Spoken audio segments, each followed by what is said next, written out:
Adesso ci troviamo all'Arsenale di Venezia, che fu il cuore dell'industria navale veneziana a partire dal XII secolo.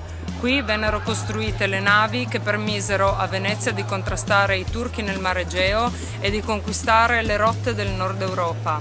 L'ubicazione fu decisa per motivi strategici, per contrastare i nemici e anche per motivi logistici, perché qui arrivava il legno proveniente dal Cadore. Dopo la caduta di Costantinopoli nel 1453 venne costruita la porta di terra che vedete alle mie spalle con le due torri ai lati. Durante l'occupazione francese del 1797-98 Napoleone mette fuori uso tutte le navi dell'arsenale e fa licenziare tutti i 2000 arsenalotti che lavoravano. Nel 1814 Venezia torna a far parte dell'impero d'Austria e l'arsenale diventa il più importante della marina imperiale austro-veneziana.